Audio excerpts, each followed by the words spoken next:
Ekleziastų 9:11. Aš pastebėjau pasaulyje, kad lenktynės laimi negreitieji, karus nedrasieji,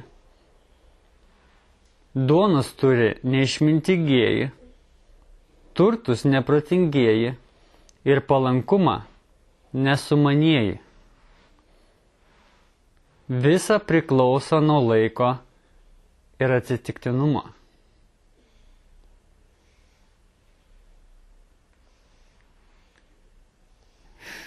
Viskas priklauso nuo laiko, tai yra tinkamų laikų, tinkamai vietoj ir atsitiko. Aš atsimenu vieną kartą, kai man buvo 14 galbūt metų, aš pažinojau milijonieriaus sūnų. Ir aš svajojau, kada aš su to milijonieriu susitiksiu. Ir aš tryniausi prie to sūnaus ilgą laiką ir galvoju, norėčiau aš dasibrauti iki to milijonieriaus. Ir žinot, kokia buvo išvada? Porą metų mes su juo, bendravom, jisai šalia gyveno.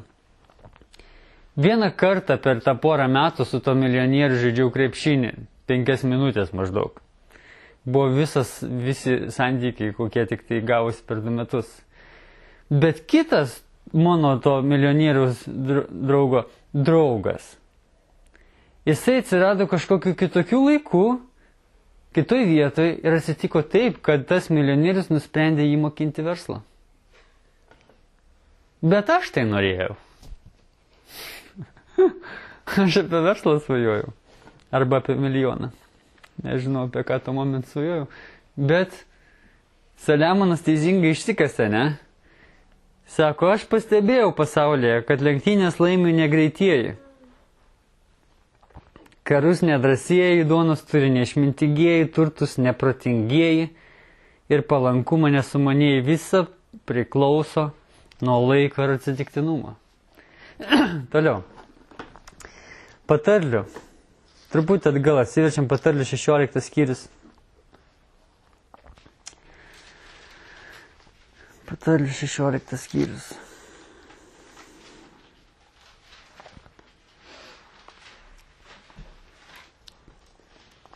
Atradot Patarlių knygą?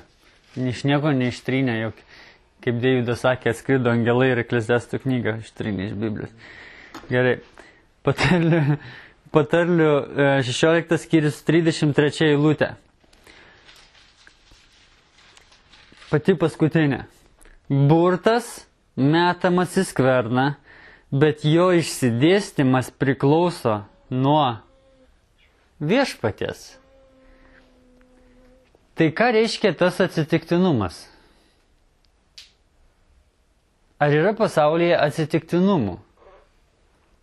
Ar yra viešpas, nuo kurio priklauso atsitiktinumas? Kodėl aš su to milijonieriu taip ir nesusipažinau? Kodėl jisai net nepradėjo manęs mokinti, nors aš troškau būti verslininkas?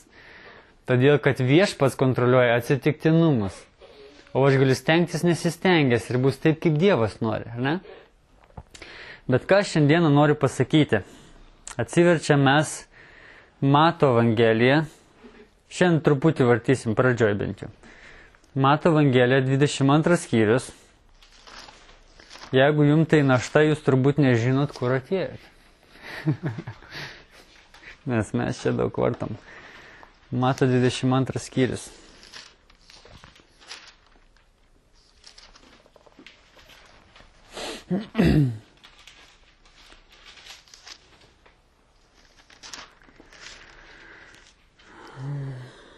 Keturiolikta eilutė. Nes daug pašauktų, bet maža išrinktų. Kuo skiriasi pašauktas ir išrinktas? Dievas sako, aš taip pamilau šį pasaulį, Jono 3:16, kad atidaviau savo viengimį sūnų, kad kiekvienas, kuris įtikė, nepražūtų, bet turėtų amžinai gyvenimą. Ar ne? Kiekvienas yra pašauktas. Nes Dievas skelbia Evangeliją kiekvienam, nori žmokėti už nuodėmes kiekvienam, bet nedaug yra išrinktų. Ir jeigu jūs sėdite čia, turite savo asmeninę Bibliją, turite norą skaityti ją, turite užrašų sąsiuvinį, turite tušinuką ir jis dabar įkaits nurašymą, tai jūs greičiausiai esate ne tik pašaukti, bet ir išrinkti ypatingam gyvenimui, kuris yra pripildytas privilegijos. Aš jau užsirašiau kelis. Pereiti iš tamsos į šviesą. Ten, kur nežinojote, kaip gyventi, į ten, kur žinote, kaip gyventi. Toliau. Patirti malonės Evangelijos laisvę, kada jūs girdite pastoviai, ką Dievas padarė dėl jūsų ir tai išlaisvina jūs. Išlaisvina nuo nuodėmės kalties, išlaisvina nuo kompleksų, išlaisvina nuo nežinios, jūs patirėt laisvę. Toliau, gyventi vienybėje su Kristumi. Žmonės bijo ateit pas Dievą, nes jie nežino, kad Dievas galvos apie juos. O mes esame ypatingoj vietoj, kur turim tokią privilegiją žinoti, kad Dievas mus myli. Hei, wow, geras. Žinai, daug kas to nežino. Ir turėti savyje jo karalystę ir šlovę. Mes kalbėjome apie Dievo karalystę. Kai dangaus karaliaus savybės charakterio tampa mūsų savybės. Kai jisai nuostabus dėl to, koks jisai yra, ir mes tampam tokie patys, nes jo dangaus karalystė nusileidžia šią žemę į mūsų gyvenimą ir mes pradedam kitaip elgtis ir sakom, wow, kas čia su manim darosi, aš kitoks. Tai yra privilegija. Tai yra privilegija, kokią mes turime šioje žemėje dėl ko? Dėl to, kad buvom stiprus, ar dėl to atsitiktinumo, kur Dievas suorganizavo? Pasakykite, kiek Klaipėdai gyvena gyventojų, galbūt 200 000. Jūs šičia šiandieną sėdite kiek? 3, 4, 5, ne? Kiek jūsų sėdi, o kiek tenai vaikšto ir neturi to burto, kuris iškrito palankiai. Nėra to atsitiktinumo, dėl kurio jie gali girdėti tą privilegijuotą dalyką, ką jūs šiandien girdite. Mes esame privilegijuoti. Jeigu kas nežino, ką tas žodis reiškia, tai reiškia, tu nenusipelniai, bet gavai tai, kas stebuklas yra. Gerai, atsiverskime Mato 13 skyrių.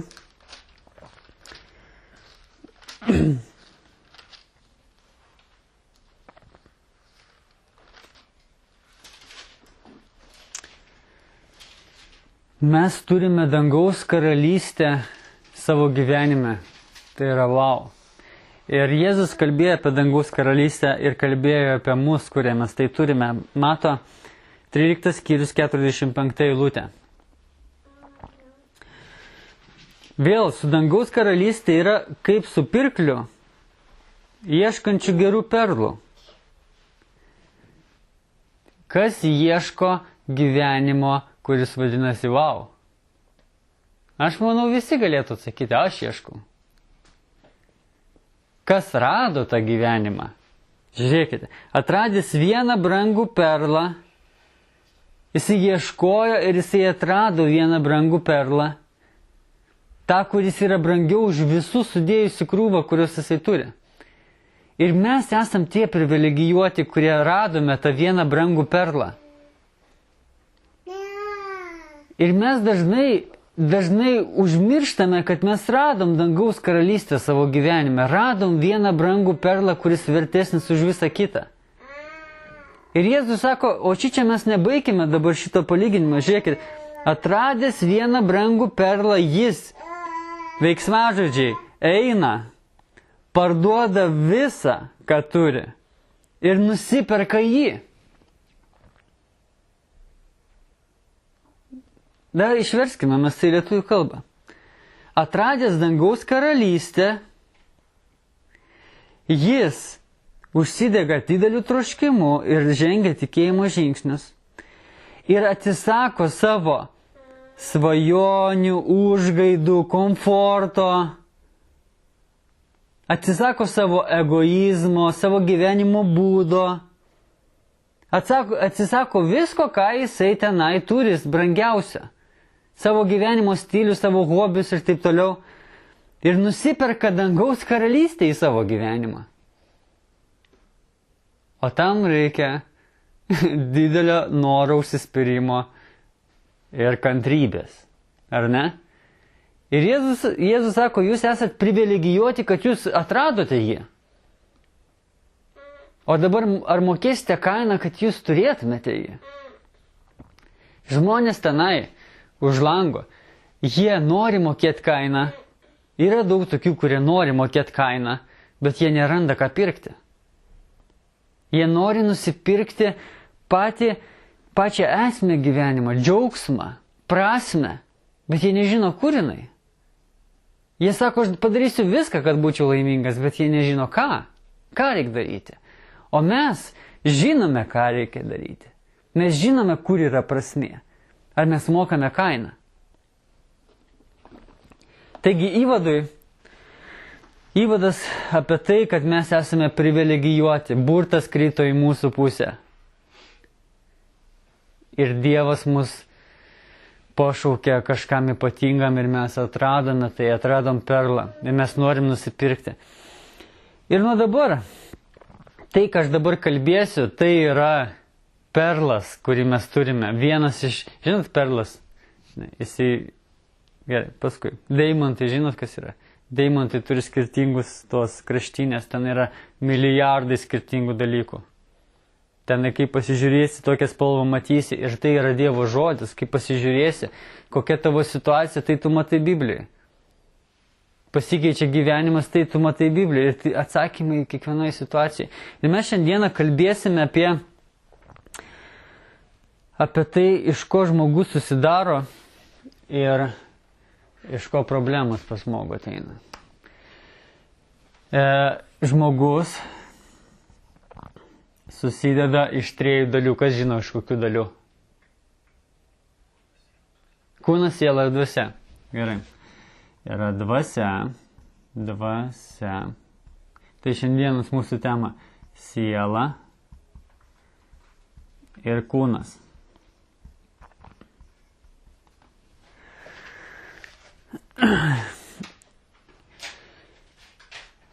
Ar jūs pažįstate save taip? Kūną esat matę? Jo, pažiūrėkite veidrodį. Be šio negimiau, be šio nenumirsiu. Kartais mes taip galvojam, bet iš tikrųjų mes esam Dievo šventykla, ar ne? Tik dėl to, kad Dievo dvasia gyvena mumise. Gerai, kūnas yra tas, kas yra orientuotas į pasaulį. Tai yra, jisai geidžia, jisai mėgsta malonumus, jisai mėgsta kūno geismas, akių geismas ir gyvenimo išdidumas. Tai yra kūniški dalykai. 1 Jono 2:15 ir 16. Ar ne? Toliau, siela. Siela yra mano protas. Žinot, 5 sielos dalis. Protas, emocijos, valia, sąmonė ir pasąmonė. Mes kalbėjome apie tai. Ir siela yra orientuota pati į save. Tai yra, jinai darys tik tai, kas jai pačiai patinka. Kūnas orientuotas į tai, kas jam yra malonu ir ko jisai užsigydė. Siela darys tik tai, kas jai pačiai patinka, o dvasia orientuota yra į Dievą.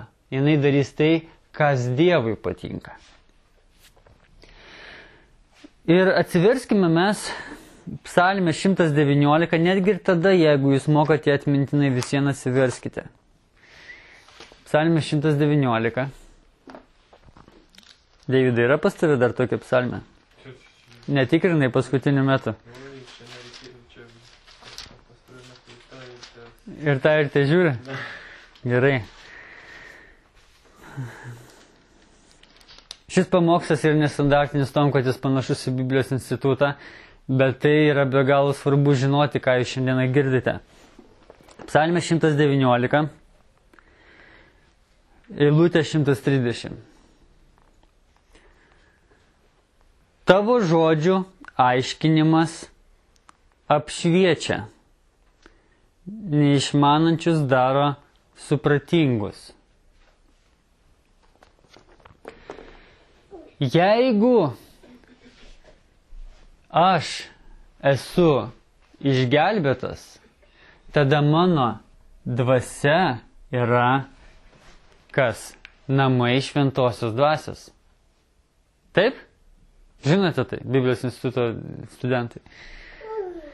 Mano dvasia yra ta vieta, kur Dievo šventoji dvasia apsigyveno ir tada aš skaitau Bibliją. Žiūrėkite, tavo žodžių aiškinimas apšviečia mane tada.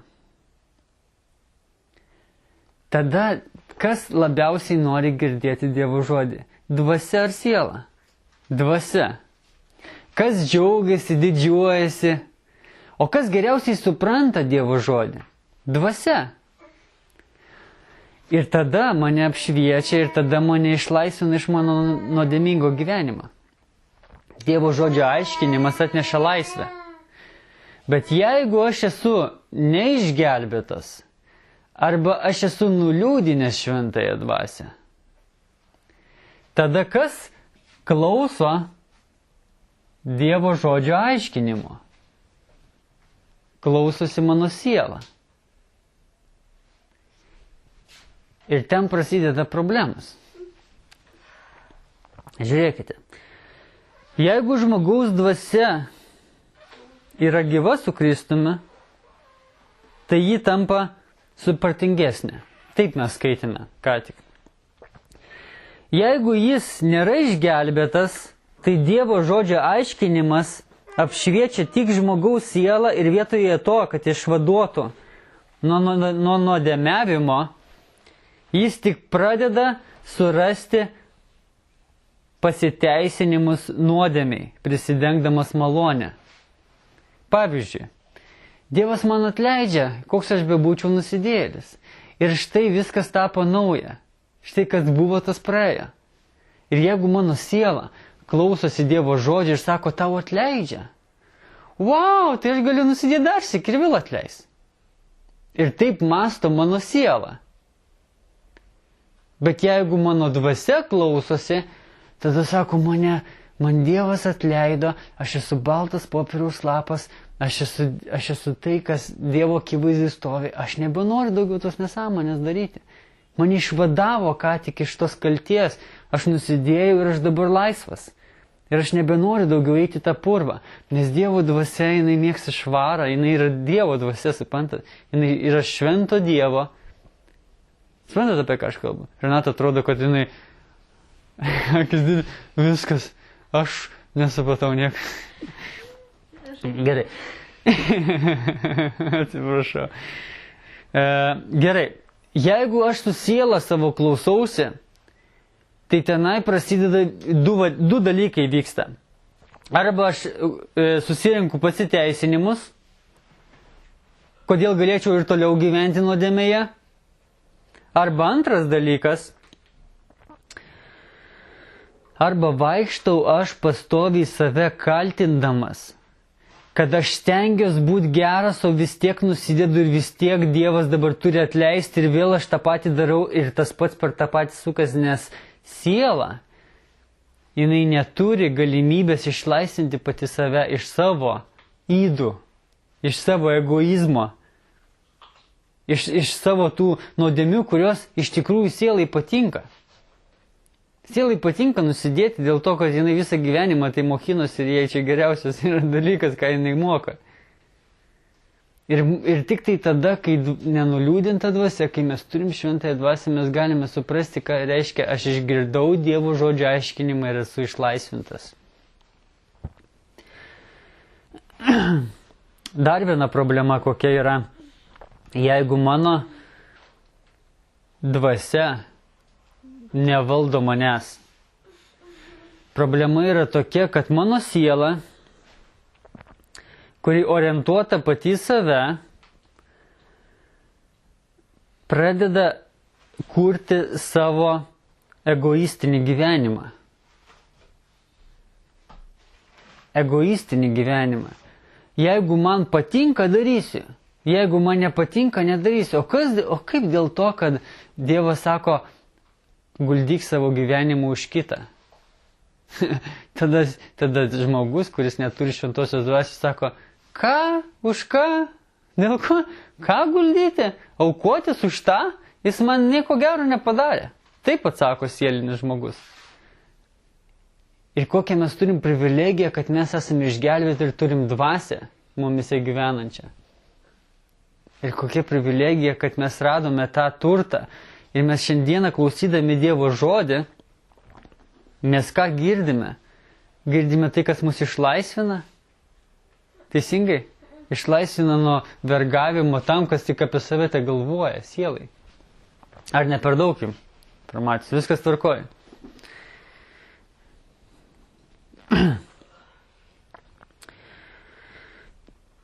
Žinot, aš kai galvojau apie tai, aš atradau, kad pas mane dar daug dalykų yra, kur aš sieliškai gyvenu, ne dvasiškai. Pagalvokite apie tai, jeigu Dievas sukūrė tvarką, kad vyras yra šeimos galva ir jisai vadovauja žmonai. Tai yra Dievo tvarka. Bet pagalvokite, jeigu vyras vadovauja žmogui, o jis yra sieliškas, į save orientuotas žmogus. Tai jis į savo žmoną padarys vergę. Nes jisai orientuotas į save. Jisai nori tik tai savo naudos. Jeigu jam naudos nebus, jisai nieko nedarys. Ir kam iš jūsų pažįstamas toks paveikslas vyras grįžta iš darbo, parsineša alaus ir čipsų ir sėdi prie televizorių junginėdamas kanalus.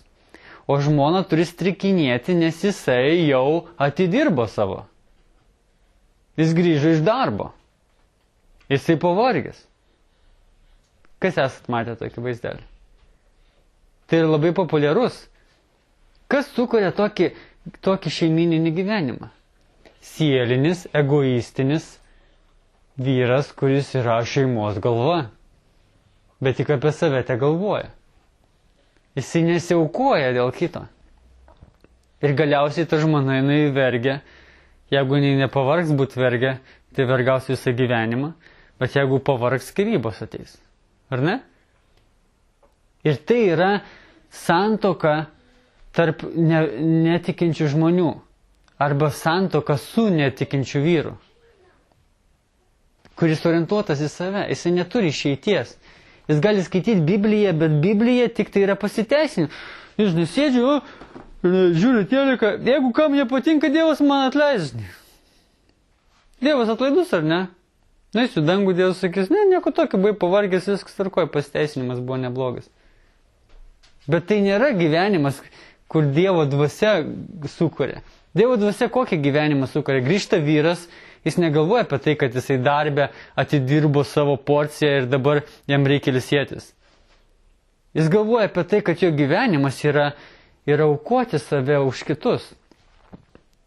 Padėti žmonai, padėti vaikams, padėti bažnyčiai, padėti tiems, kuriuos Dievas davė aplink mane. Aukoti. Ką reiškia atiduoti? Kaip tai lūtė? Jėzus Kristus paaukoja save už kitus. Nėra didesnės meilės, kaip savo gyvybę už kitus atiduoti, ar ne? Savo gyvybę už kitus atiduoti. Mano gyvybė, aš pavargęs, aš turiu ilsėtis. Ne. Jeigu tu dovanoji save už kitus, tu gal ir pavargęs, bet tu neini ilsėtis. Tu atiduodi iki paskutinio lašo, kol iškris iš pado. Tai vadinasi atiduoti gyvybę už kitus. Ar ne? Gerai, mes nenoriu išsiplėsti, dar daug mes turime čia nuostabių dalykų. Kaip galime pasižiūrėti, kas pas mus vadovauja gyvenime? Ar siela vadovauja mano gyvenime? Ar dvasia vadovauja mano gyvenime? Aš užsirašiau 7 dalykus kaip testą. Pirmas ir yra, kur ką tik sakiau. Jeigu man reikės guldyti savo gyvenimą už kitus, sielinis žmogus sakys, ką? Ate, mane čia nėra. Ką aš čia veiksiu? Kokį čia guldyti už kitus? Taigi pirmas dalykas, ką sielinis žmogus iš karto apsireiškia, ar jis guldys savo gyvenimą už kitus. Ar jisai galvos egoistiškai. Antras.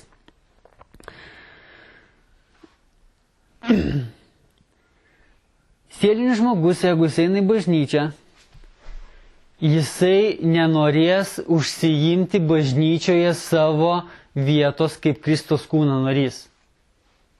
Nenorės atlikti funkcijos, kuriai Dievas įdėjo jo gyvenimą.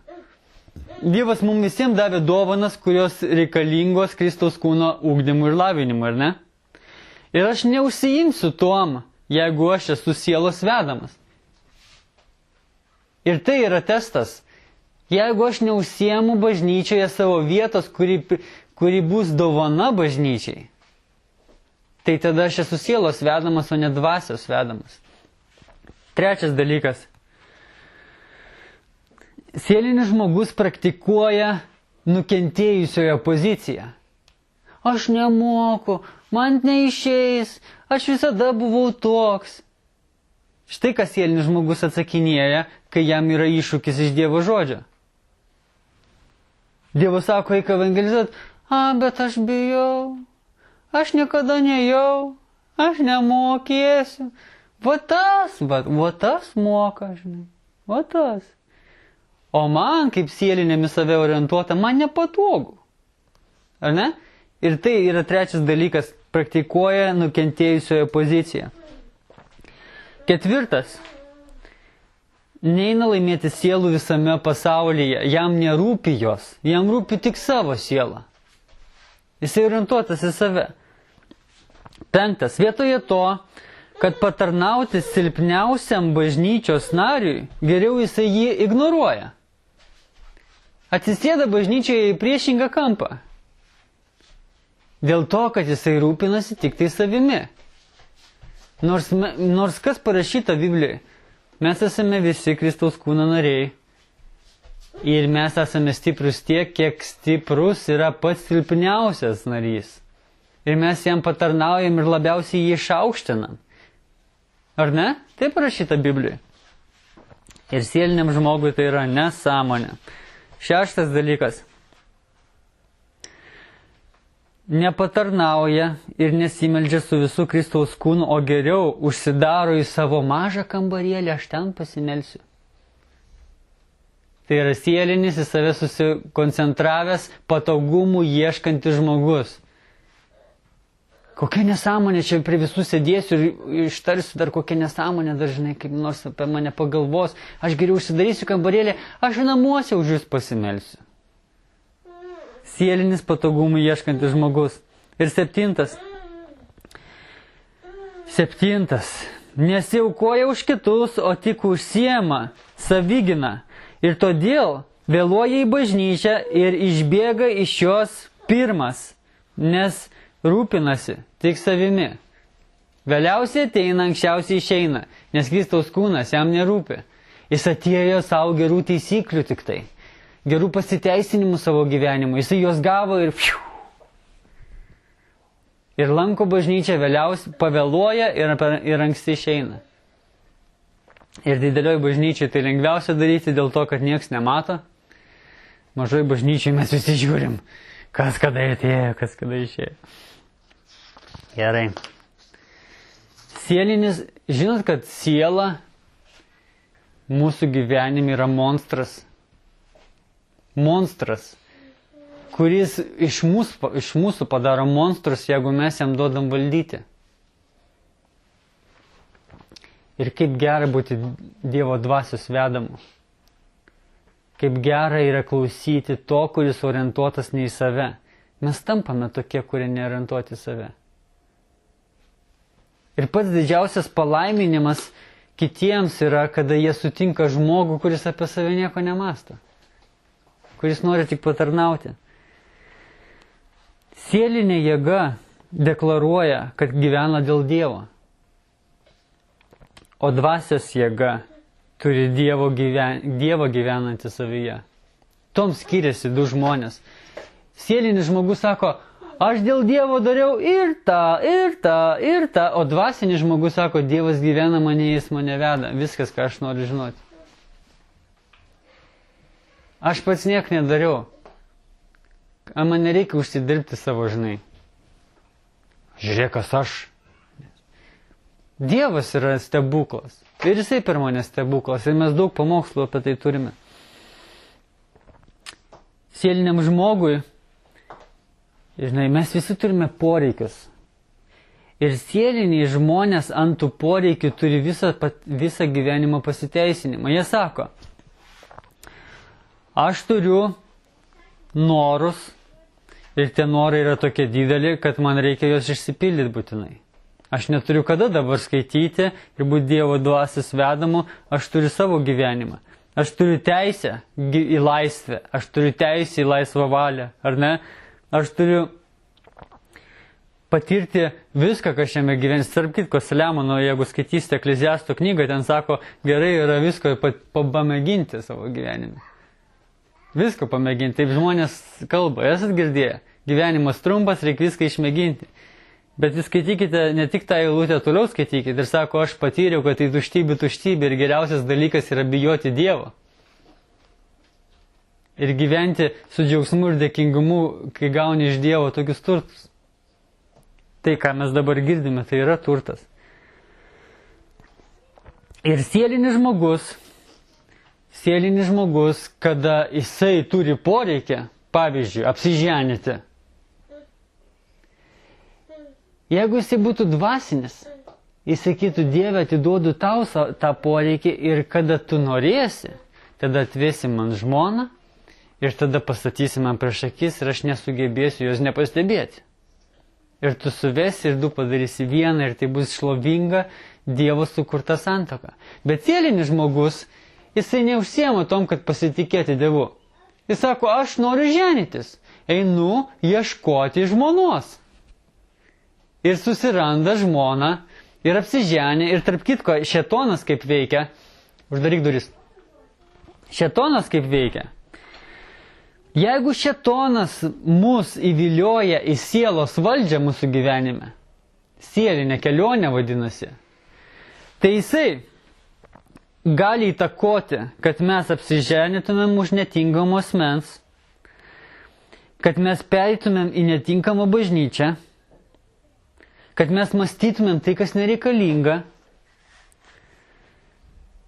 kad mes turėtumėm blogą vertybių sistemą ir kad mes blogai jaustumėmės. Jeigu šėtonas tik įvilioja į tai, įvilioja į mūsų sielinės valdžios kelionę. Ir taip gali eiti visa bažnyčia.